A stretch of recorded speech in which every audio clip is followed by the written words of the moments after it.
this is tamarind. This is the materials that I worked yesterday while I did not done making the other bonsai materials.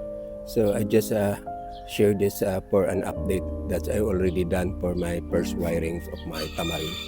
So we will proceed to other materials that I also worked last other day. So other one here. This is Picos microcarpa. One of my friends come here and asked me that this bonsai is still alive. So I told them that it is alive. I just take off the leaves need to have easy to wire it. And we have also another one here that I also work. So for today's video, maybe I will transfer that very small part. And if you notice, there's a trunk or branches that died because of a small pot. So we will move to another bonsai material. So here, another bonsai materials in here. It is also a microcarpa.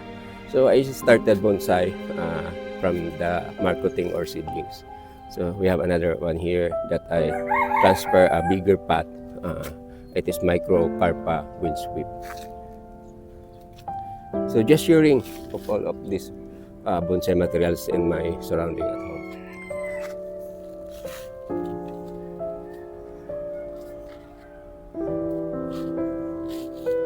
So these are all of my bonsai materials over here that I did not, what we call this, I just finished working on it. Naka-ready na ng camera? Okay na? Sige.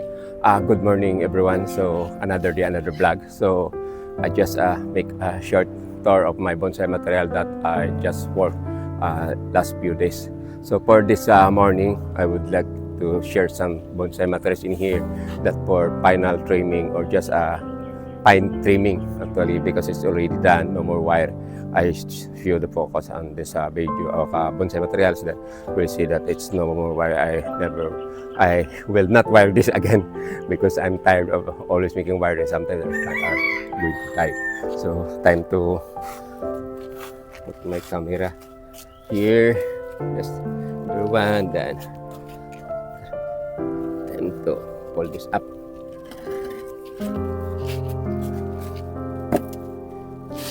So start working.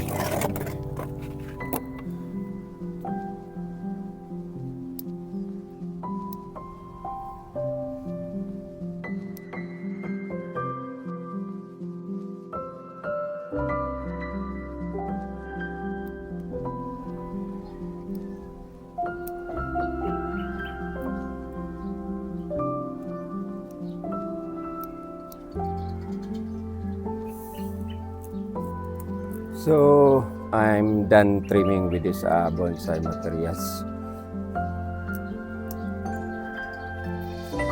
So this is very old already. So this is now the bonsai materials that done trimming. Just hope it is nice in the video.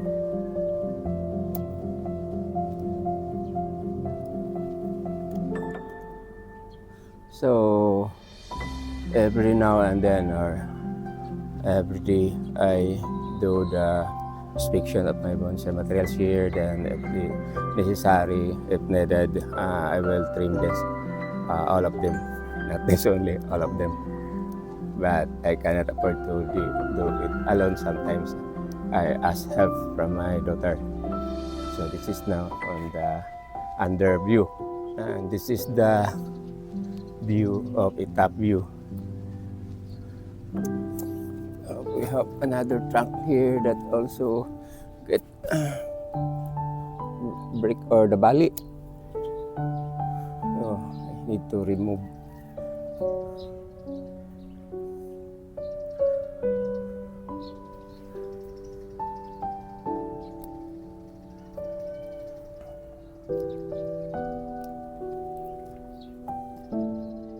And this is another angle. It is a level angle. So I do not know it is nice or not.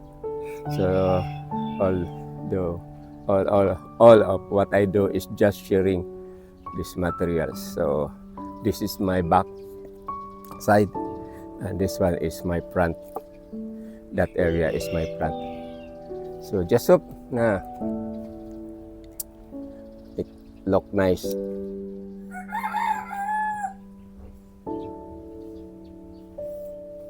So put it back and find another bonsai materials to be worked for today.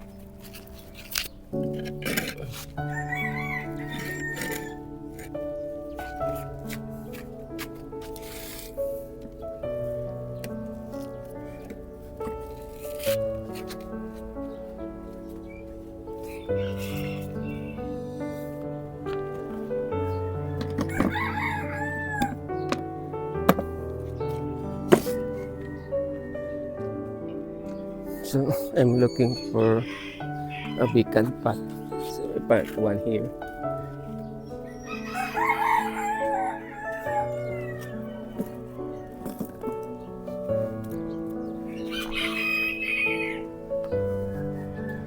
So this is my daily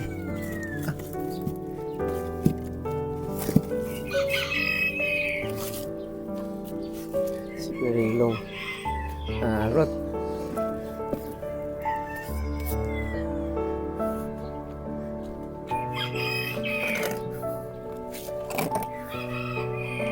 So because of the short of the two small pot, the growth of the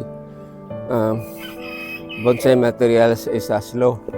So I will transfer this to another pot. So this is my bantigi. Then I cannot manage to get some salt water. That's why it not last long. It just took only around 3 years. Then it died. So I will take this one, then transfer to the pot so that we can take off the wire of this one. We need to depollute this one, then rewire it again. So the purpose of this one, that's why all the branches is going that, because this is used for the landscape area. There's a building in here area. That's why all the branches going that way. That is my imagination of this one. So start to take up the leaves.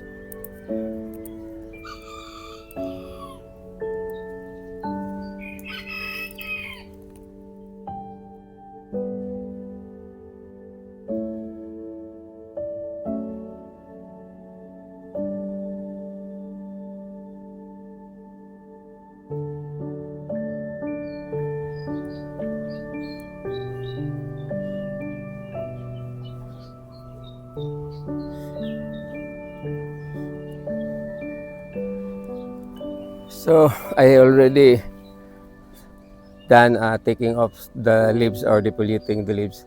Then I already starting taking off the wire, but it seems the hot or the heat of the sun is already hitting me.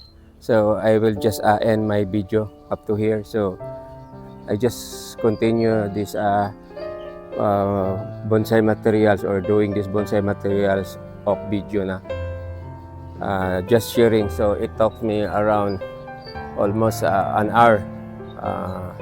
Then it just used the time lapse, that's why it becomes shorter. So I think my video is very long already. So this is the way how I made a bonsai. I started from seedlings or cutting, then try to avoid shortcut bonsai, or if I do a shortcut bonsai, I just get the raw materials or the what we call we hunt bonsai in our own lot, not in a government lot, because we know that it is prohibited by the law. So that's why all of my bonsai here, like this one, this is you cannot find this in our property. This bonsai materials, this is a bantigi. I buy this bonsai materials into 4,000 pesos. This big, that it only lasts for me around 3 to 4 years, then it died. That's why I never do bonsai, or I never buy again bantigi bonsai, because it is very hard to maintain. So that's why some of my bonsai here that I cannot afford to maintain. It almost most of them are died, so I just maintain the bonsai that is very easy to manage or to care of it.